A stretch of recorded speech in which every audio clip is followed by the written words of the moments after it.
So I wanted to start with a slide that people really used to be fascinated, like 20 years ago. People, 1990s, thought that everything would become virtual. 1990, think about 1993 is when Mosaic, the first browser, appeared before Internet Explorer, all of that, beginning of the internet.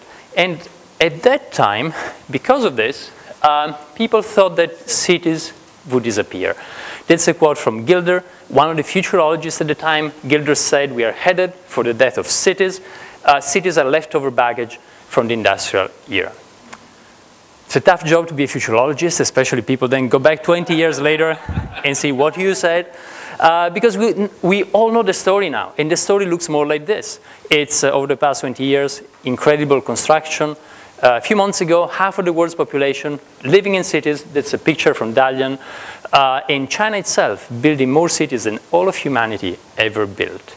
So what happened then? How could a prediction be so wrong?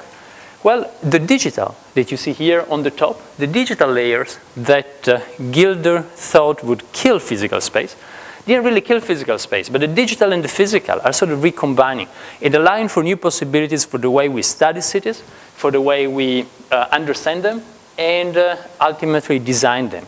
So we can actually, is this a new type of planning? And I'll show you just one example. It's about smart dust and waste. Smart dust is the idea that technology, electronics, is becoming very, very small, like dust, and spreading into the environment. And waste, well, is one of the major problems we have today.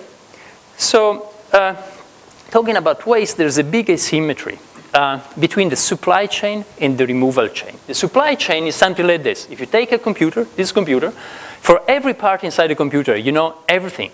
Where it's coming from, how it was shipped, went across, was assembled, came to your desk. That's a global supply chain. We know it very well.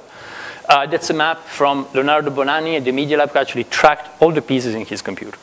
Now, the removal chain looks more like this. After you throw away the computer, that's the most sophisticated, and it's the video, the most sophisticated treatment for waste management in the world, probably. But still, you know, we got much less information about what's happening there. There's a big asymmetry between the removal chain and supply chain. So here's our idea. It's a project we started like 6 months ago. Is what about if we embed little tracking devices onto trash, and then we're able to follow trash as it's moved through the system. We're able to see where it goes, if it is shipped, you know, how it is recycled. It's a bit like when you go to hospital, they put a tracer in your blood, and they follow it through the body. So how could that tell us more about the system, about the city as a living thing? That's the first tag we did, still quite big. We are aiming now to get a tag as small as a SIM card. It's based on cell phone technology, and we had to design it and engineer it ourselves. We couldn't use anything off the shelf that's robust enough for the trash system. This is some of the trash we've been selecting, together with some of the waste management experts, both at MIT and other universities. You need to select it in a representative way and also select the people, so you get a good profile also of the consumers. And you give feedback back to the people, so in a certain sense, it might prompt behavioral change. We had to solve a few problems. For instance, how do you make the tag robust enough? Here we tested different materials, foam or rubber or resin, you see here, in order to make it more robust. These are big pieces, but you just need to coat it, a very small piece of foam. And then what we get is something like this. Here you see the first test we did in Cambridge, and you see how something will move through the city, and in real time you got this information. That's a yogurt container, where it ended up. We had another piece of cardboard, and you see where it goes to a treatment, and then actually the yogurt container to a waste management plant, the cardboard to the port to be shipped. Here you see actually the stream of different things. E-waste is very important. A lot of e-waste, electronic waste today, is not properly treated, sold to developing country and not properly processed at the end, so it's a big source of pollution. So you can look at the whole stream of e-waste from a city like Seattle, in this case.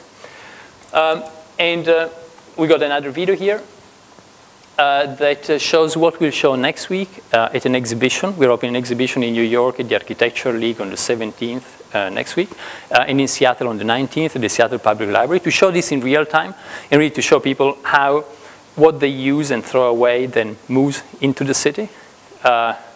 There's a little video.